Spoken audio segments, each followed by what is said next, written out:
Imagine waking up and discovering your entire town no longer exists. What? This actually happened in Pennsylvania, United States. I was 12 when everything changed. Centralia was quiet, peaceful, full of life. Children laughed in the streets. Miners walked to work. Neighbors waved from porches. Then the ground opened. Smoke rose. The air burned. Homes crumbled. Streets vanished. Beneath the town, a fire had been burning for decades, unstoppable. It is still alive today. This is the story of the town that vanished overnight. The morning sun rose slowly over the hills of Pennsylvania, painting the little town of Centralia in gold. Chimneys sent up thin trails of smoke. Church bells rang softly in the cold air. From far away, it looked like any small, peaceful mining town, quiet, hardworking, and proud. But deep beneath those shining rooftops, something dark waited. Something that would soon wake up, crawl under the ground, and never sleep again. If anyone had told the people of Centralia that one day their town would vanish, swallowed by smoke and fire, they would have laughed. How could a whole town just disappear? How could something so ordinary end in such a strange way? Yet that was what would happen. And it all began with a small fire that no one thought twice about. Centralia was built on coal.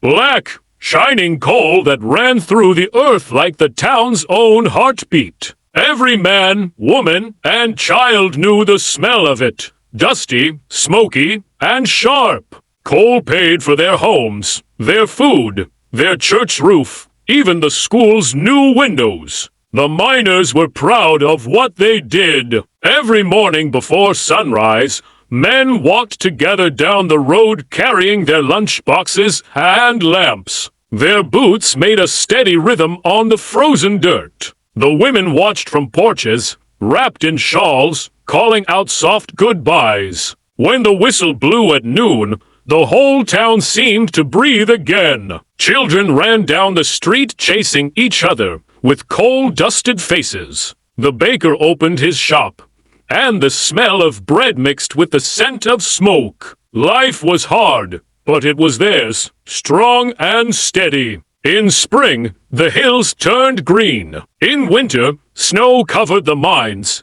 and the men still worked, digging deeper into the black tunnels that gave Centralia its life. No one knew that those same tunnels would soon become the town's greatest curse. It began on a bright morning in May 1962.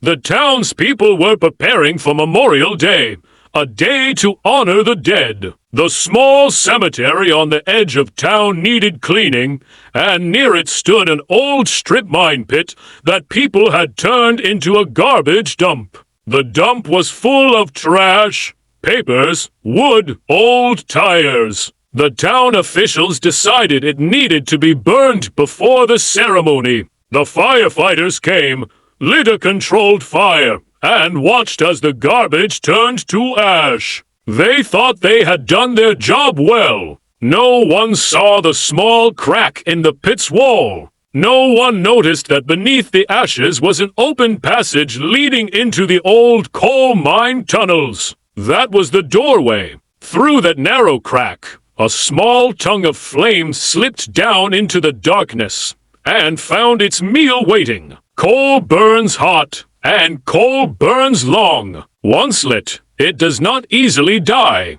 The fire spread slowly at first, crawling through the empty tunnels like a sleeping dragon stretching after a long rest. Days later, people smelled something strange in the air. The wind carried a smoky scent that didn't seem to fade. Some thought it was just left over from the dump fire. Others shrugged it off. But the fire below kept growing. By June, strange things began to happen. The ground near the cemetery felt warm to the touch. Thin wisps of smoke rose from cracks in the dirt. When rain fell, Steam hissed up from the puddles like ghosts rising. The town clerk reported it, but no one was too worried. Centralia had seen small mine fires before. They always went out after a while. This one didn't.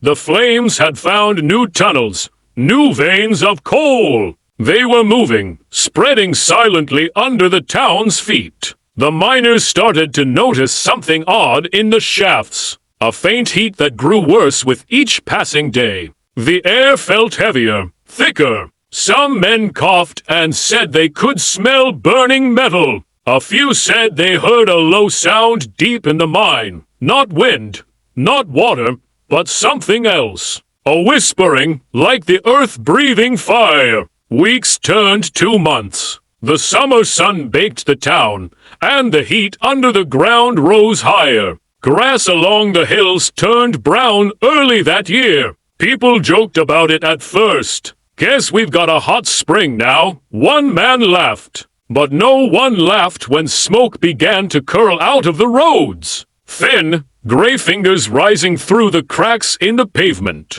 The smell was bitter, like burnt rubber and ash. Children walking to school wrinkled their noses and asked, "What's that smell?" Their teachers didn't know what to say. At night, when the wind was still, the town seemed to sigh. Small white clouds drifted from the earth, glowing faintly in the streetlights. The fire was no longer hiding. It was alive, and it was hungry. By autumn, the townspeople began to worry. The fire department tried to dig up parts of the burning area and pour sand into it. They thought maybe they could smother the flames. But the fire only slipped deeper, finding new cracks, new paths. One worker said, "It's like chasing a shadow. You can't grab it. It's everywhere and nowhere."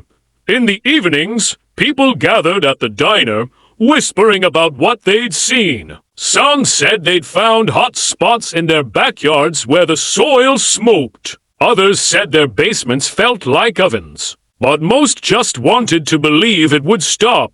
After all, Centralia had survived harsh winters, mine collapses, even floods. Surely this was just another problem that would pass. No one knew that the fire beneath them had already grown large enough to swallow the town whole. The ground was breathing, softly, steadily, like a sleeping beast waiting to wake. The first snow of winter came early to Centralia that year. It fell quietly on the rooftops, soft and white, hiding the town's worries under a blanket of peace. But even as snow covered the streets, the ground below refused to cool. In some places, the snow melted as soon as it touched the earth. Steam rose in thin, ghostly shapes, twisting into the cold air. People began to whisper, "The ground is breathing."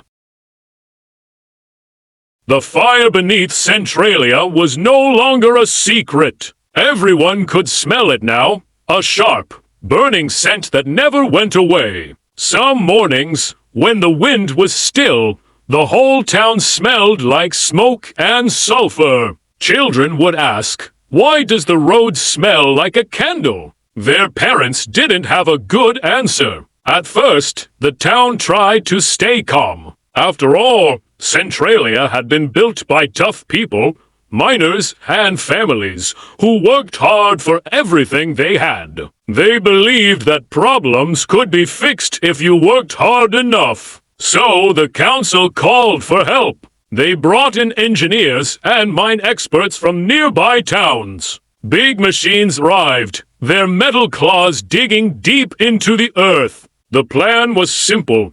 Dig a trench round the burning area, fill it with clay and sand, and cut the fire off. But when they dug down, they discovered something terrifying. The fire wasn't in just one place. It had spread far wider than anyone thought, running through old tunnels that reached under homes, schools, and streets. The flames were miles away, invisible, but alive, hidden under tons of rock and soil. Every time they tried to block one path, the fire slipped into another. It was like trying to stop the wind with your hands. By spring, smoke was rising from more and more cracks in the ground. Small holes opened in people's yards. Sometimes the grass around them turned yellow, and the air shimmered with heat. Birds avoided flying low over the area. Cats and dogs refused to walk near the smoking spots.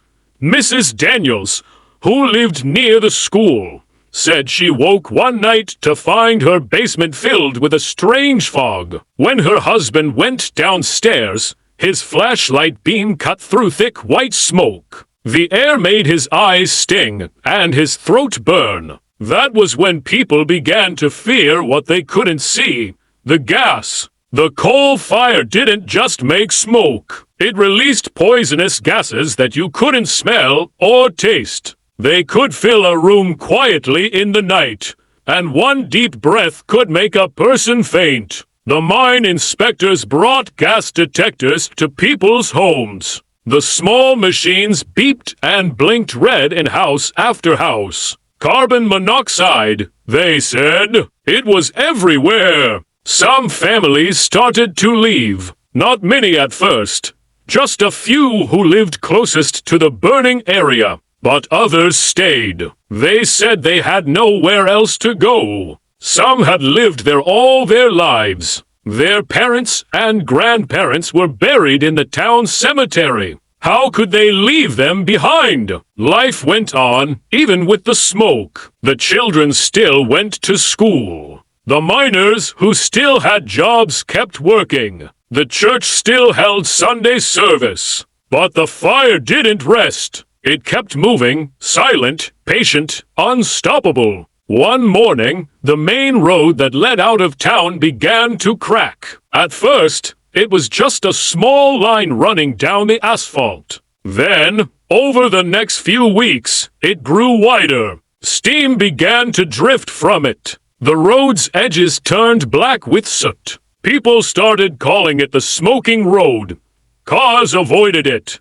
But teenagers would sometimes sneak out at night to watch the smoke curl out of the ground, glowing faintly in the moonlight. Some threw rocks into the cracks, just to see how deep they went. The rocks never made a sound when they landed. In the summer of 1979, something strange happened that made everyone realize how serious it had become. A gas station owner named John Coddington noticed that the metal cover on one of his underground tanks was too hot to touch. Curious and worried, he checked the temperature. The meter shot up past 170 degrees Fahrenheit, hotter than boiling water. He called the fire department, then the state officials. They came, tested the ground, and shook their heads. The fire had spread right beneath the main part of town. That was when people started to panic.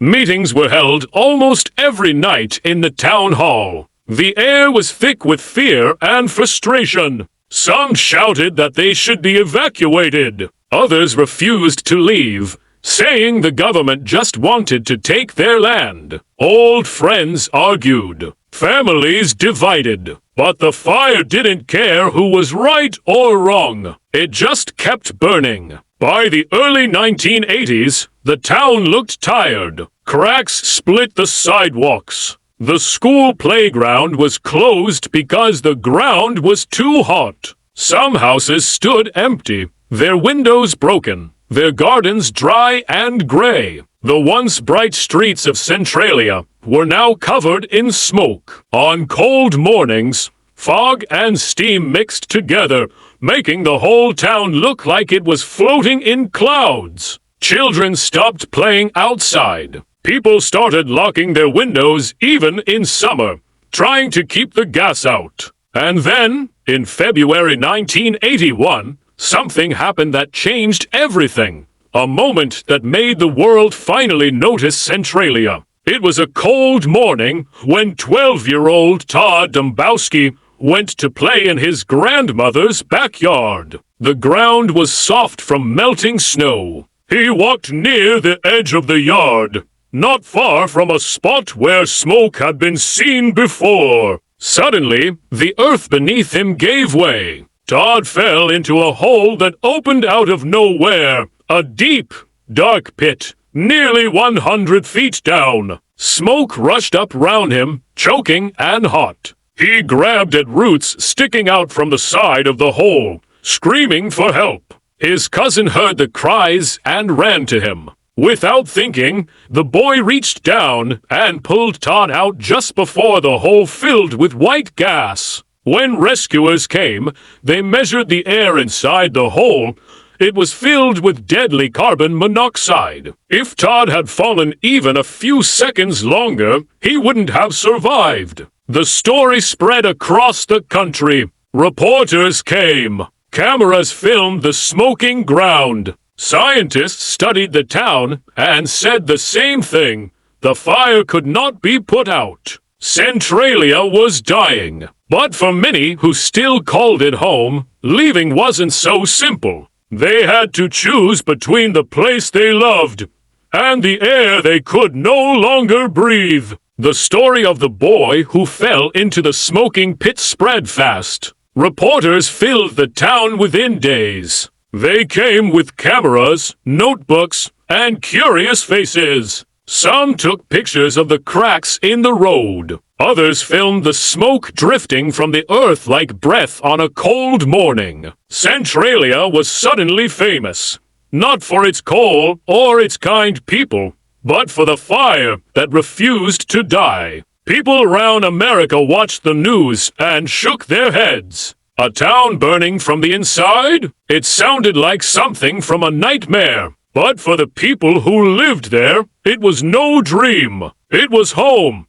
and it was falling apart right beneath their feet. After Todd's accident, the government sent teams of scientists and engineers. They drilled holes into the ground and lowered long metal sticks to measure the heat below. Everywhere they tested, the numbers were shocking. The ground was boiling. Some holes showed temperatures of over 800 degrees Fahrenheit, hot enough to melt metal. The experts shook their heads. The fire had spread too far. The coal veins under Centralia ran deep and wide, twisting through miles of tunnels. There was no way to stop it now. Their report was short and heavy. The fire is uncontrollable. Evacuation is recommended.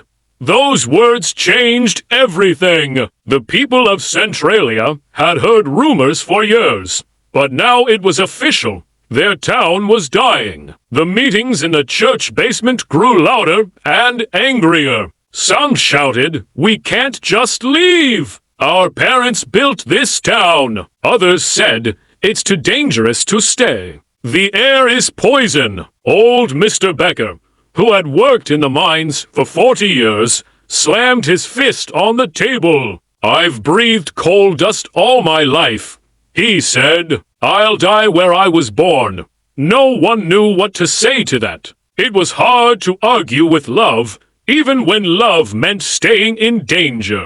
Weeks passed. More families began to move away. The government offered money to help people relocate, enough to buy small houses in nearby towns. Moving trucks came and went. One by one, homes were emptied. Front yards once full of flowers turned brown. Mailboxes hung open like mouths that no longer had anything to say. Children cried as they watched their friends' houses disappear behind clouds of dust. The sound of hammers and saws filled the air as workers tore down old homes, leaving behind nothing but patches of bare land. Centralia was beginning to fade, but not everyone left. Some said the fire wasn't near their house yet. Others said it was all an exaggeration, that the government just wanted their land. They stayed. They said they would never leave their home, no matter what burned beneath it. By 1983, the fire had burned for over 20 years. The air shimmered with heat in some areas, even in winter. a strange thing began to happen to the roads. Whole sections started to buckle and twist. The main highway that ran through town cracked open in long, jagged lines. Steam poured out from the gaps. Truck drivers refused to pass through anymore. The road was too unstable. At night, the smoke glowed faintly red from the light of the fire below. From the hills, it looked as if the earth itself was breathing fire. The people who stayed said they could feel the ground rumble sometimes. Soft, low vibrations, like something moving deep below them. The fire was alive, and it was restless. Then came the government's final decision. In 1984, a federal relocation program was announced. More than $40 million would be used to buy out and move the remaining families. They were told Centralia was unsafe, that the gases would eventually make the whole area deadly. Some accepted the offer, others fought back. A few even filed lawsuits, saying the danger was overstated. But the truth was hard to ignore. Smoke now rose from places where people used to play, shop, and pray. The church that once rang with laughter on Sundays now stood alone on a hill, surrounded by mist and silence. The priest kept holding services for the few who stayed, his voice echoing through the empty pews. He said, "Even in smoke, God's light still shines." The people nodded. Some cried quietly. By the late 1980s, most of the town was gone. Only a handful of families refused to move. They lived among the ruins, a few houses still standing, surrounded by miles of empty lots and cracked roads. The fire had changed the land itself. Trees near the burn zone grew without leaves. The soil was hot to the touch. Some parts of the ground were hollow, like there was nothing left beneath them. When it rained, the steam rose thick and white. It mixed with the fog, wrapping the town in a blanket of smoke. You couldn't tell where the sky ended and the ground began. To an outsider, Centralia looked like another world, half real, half ghost. But to the ones who stayed, it was still home. They said they couldn't leave their memories behind. They couldn't abandon the graves of their parents or the streets where they had played as children. One woman said, "I'd rather breathe smoke in my own house than clean air in a stranger's one." And she meant it. One cold night, a reporter asked an old man who still lived there, "Why do you stay when everything around you is gone?" The man looked out over the empty hills, the rising smoke glowing faintly under the moonlight. "Because," he said softly, "you can't pack up a heart and move it." The reporter said nothing. The wind blew through the broken streets, carrying the faint sound of cracking earth, a reminder that below them, the fire was still moving, still breathing, still alive. By then, Centralia had become a ghost town in every way but name. The map still showed it, but the post office closed. The zip code was erased. No more mail came. No more letters were sent. It was as if the town had never existed. But it did exist, and it still does. Hidden under years of smoke, silence, and memory. And under it all, the fire burned on. The ground that once gave life to Centralia was now the same ground that was taking it away. The earth had opened its mouth and swallowed the town whole. By the time the 1990s arrived, Centralia was a ghost that refused to die. The wind blew across empty streets that once echoed with laughter and footsteps. Cracks split the roads like scars, and from them came the thin breath of smoke. Steady, endless, alive. But even though most houses had been torn down, a few still stood like stubborn soldiers. After a long war, their windows glowed at night, small lights in the fog. Inside those homes lived the people who refused to give up, the ones who still called Centralia home. They were called the holdouts. The holdouts didn't see themselves as brave or foolish. They saw themselves as people with roots too deep to pull out. Old couples, retired miners, widows, and a few families with grown children. They had lived through the worst of it. The gas, the heat, the evacuations, the reporters. They had watched their neighbors leave, their streets turn to rubble, their gardens fade into ash. But they stayed. They said, "The fire won't chase us out." The government tried again and again to convince them to leave. They sent officials to knock on doors, to warn about dangerous gases, to offer money for relocation. But most of the holdouts refused to sign anything. They didn't want new houses. They didn't want new streets. They wanted their town. To them, Centralia wasn't just a place, it was a part of who they were. In 1992, after years of arguments, the government finally decided to take control. They announced that Centralia would be condemned, officially marked as unsafe. Every remaining home was ordered to be seized. The people were told they would have to leave whether they wanted to or not. That was when the real fight began. The holdouts hired lawyers. They gathered in the old church to plan what to do next. Many of them were elderly, but their voices were strong. "This is our land," said one man. "Our fathers mined it. Our children were born on it. You can't just erase us." They filed lawsuits, sent letters, called reporters. For a while, it seemed like the whole country had forgotten about Centralia.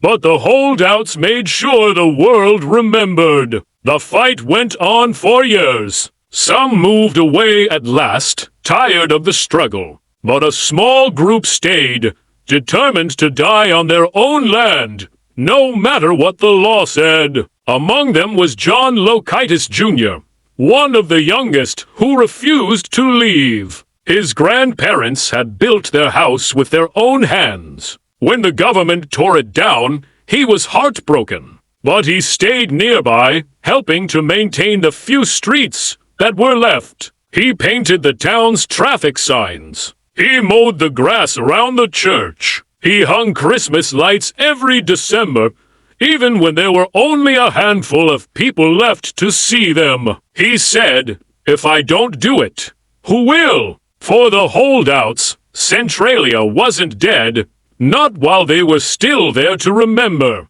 The years went quietly. Nature began to reclaim the land. The roads cracked and split.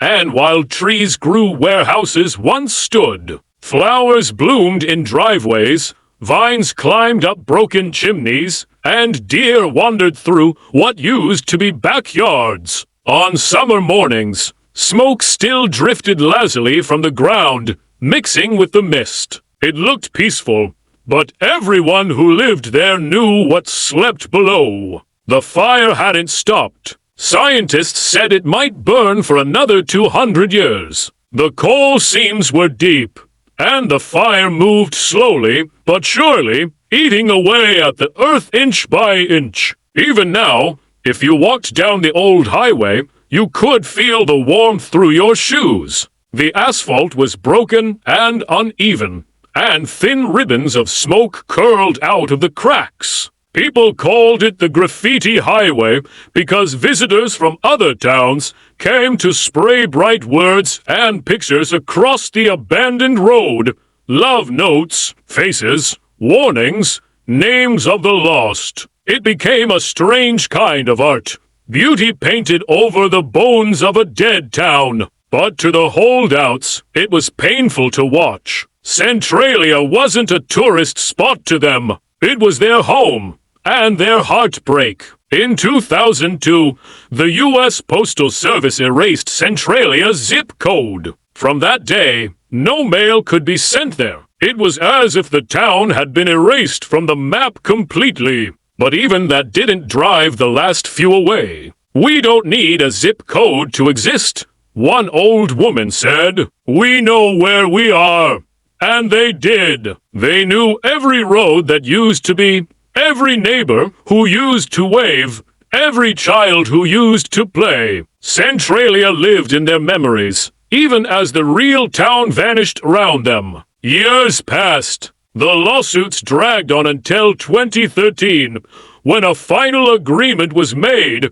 The last 7 residents of Centralia would be allowed to stay in their homes until they died. After that, their land would belong to the state. It was a sad peace, a quiet ending to a long fight. Those who remained grew old. Their houses stood far apart, surrounded by grass and silence. Sometimes, on windy days, you could still see smoke drifting between the trees, twisting like a spirit that refused to leave. The people didn't talk about the fire anymore. They talked about the past, the parades, the school dances, the smell of bread from the bakery, the laughter that once filled the streets. Centralia, they said, might be gone from the map, but it was alive in the heart. On the edge of town, the church still stands. Every Sunday, a few of the holdouts drive there to light candles. The building is old, its walls cracked by time, but the bell still rings. When it rings, the sound drifts across the empty land, over the places where homes once stood, over the ground that still burns below. It is a sound of memory, a sound of peace, a sound of a town that refused to give up. The people who stayed in Centralia didn't win their fight, not in the way they hoped. The fire still burns. The houses are still gone. But in another way, maybe they did win, because they showed that love for a home, even a broken, smoking one, can be stronger than fear, stronger than fire, stronger than time. And so Centralia lived on, not in buildings or streets, but in the hearts of those who loved it too deeply to forget. Many years passed. The world changed. New towns were built. Cities grew taller.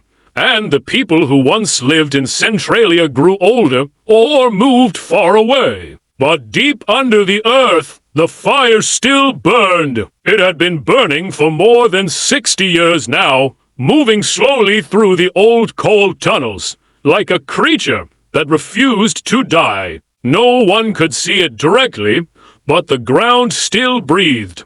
A thin mist on cold mornings, a strange heat that never went away. Centralia had become a quiet name on the lips of travelers, ghost hunters, and storytellers. Some came looking for mystery. Some came looking for sadness. And some came just to see what was left. If you visit today, you might not even know where the town once stood. There are no street signs, no post office, no stores. Just long stretches of cracked road covered in graffiti, colorful paint over black ash. The old houses are gone. Most were torn down years ago. The church still stands, strong against the wind, with a few trees growing where gardens used to be. The cemetery on the hill remains, filled with quiet stones and wild grass. And when the sun sets, you can still see small curls of smoke rising between the weeds.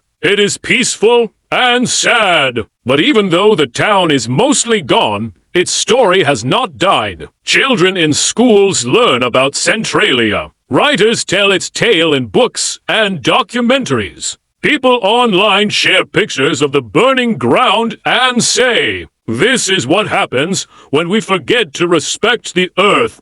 Centralia became a warning, a reminder of how one small fire, ignored for too long, can destroy a whole town. But it also became something else, a symbol of strength. A story of people who refused to forget where they came from. One cold morning, many years after most people had gone, a man returned to Centralia to visit what was left of his old home. His name was Michael, and he had been a boy when the fire began. Now he was gray-haired, walking slowly with a stick. He parked his car near what used to be his street. The air smelled faintly of smoke, the same smell he remembered as a child. He walked to the spot where his house had once stood. The house was gone, but in his mind, he could still see it. The porch, the swing, his mother waving from the door.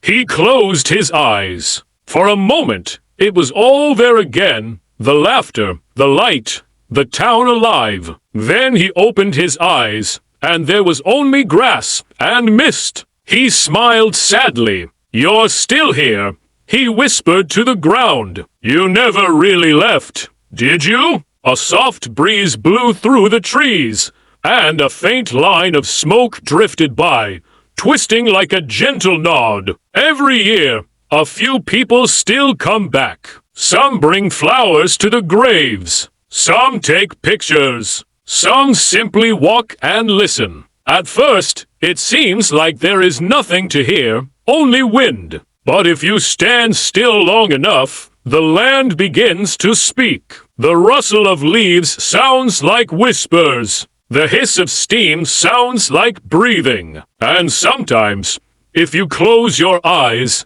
it feels like the town is still there, quiet, waiting, alive in a way only memory can be. In 2020, the graffiti highway was finally closed and covered with dirt to stop people from visiting. The bright paintings were buried, and the land began to heal. But even now, smoke still rises through the soil. It is strange to think that fire, something that destroys, can also keep a place alive, not in body, but in spirit. Centralia's story is no longer about a burning mine. It is about what remains when everything else is gone.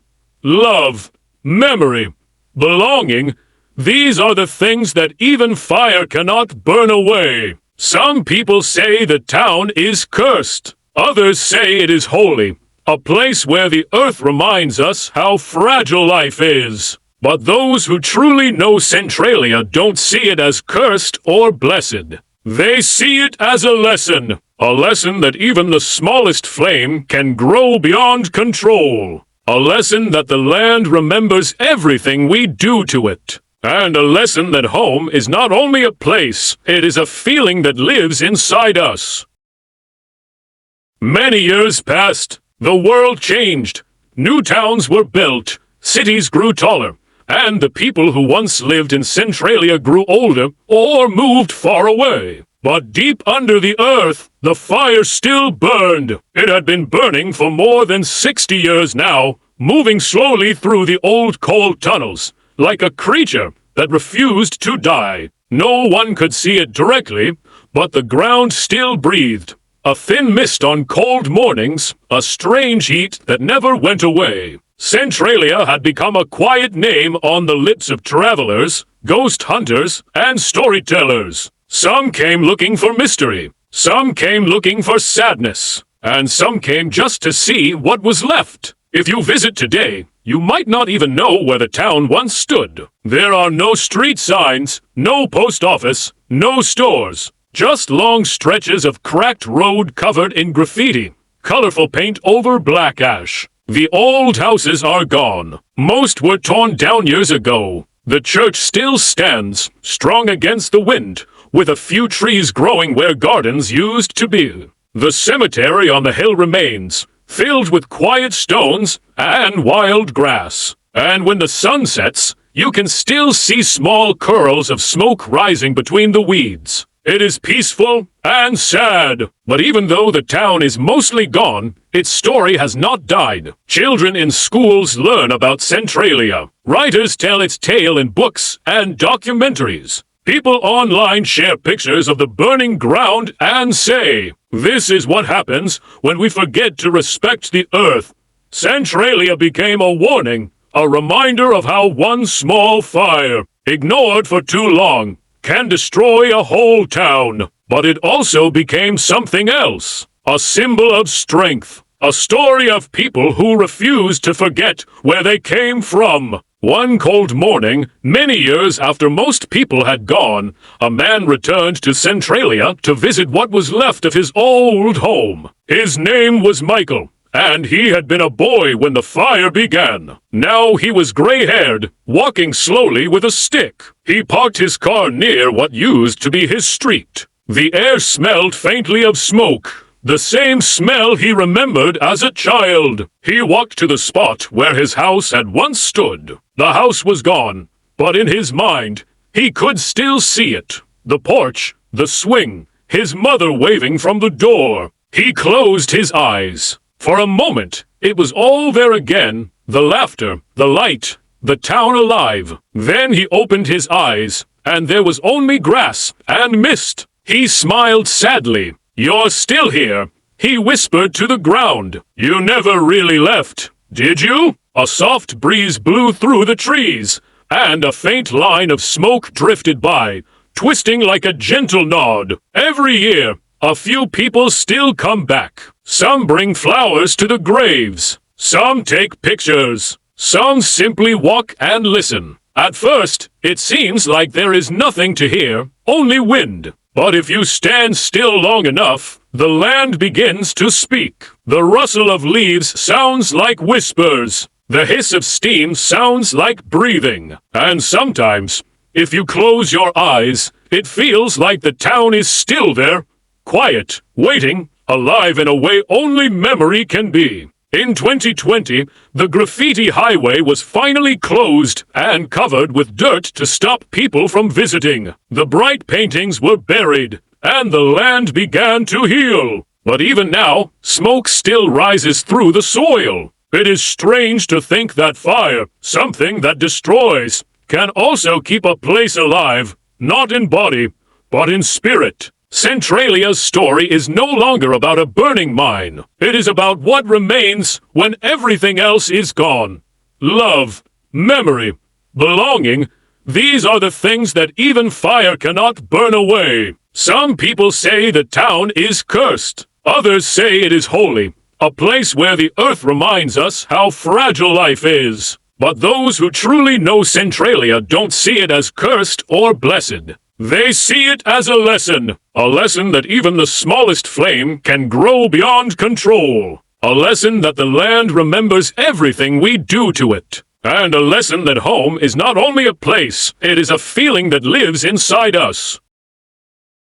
If you walk through what remains of Centralia today, you might see a single light shining in the distance, perhaps from the church window, or from a lantern left by someone paying their respects. And if you listen closely, you might hear the wind carry faint echoes of laughter, of footsteps, of children playing long ago. Those sounds are not ghosts. They are memories, because Centralia never truly vanished. It simply changed shape, from a living town to a living story. And stories, once born, do not die. They burn quietly, like the fire under the ground, not to destroy, but to remind us of what we had, of what we lost, and of what we must never forget. So even today, deep beneath the quiet hills of Pennsylvania, the ghost of Centralia still burns,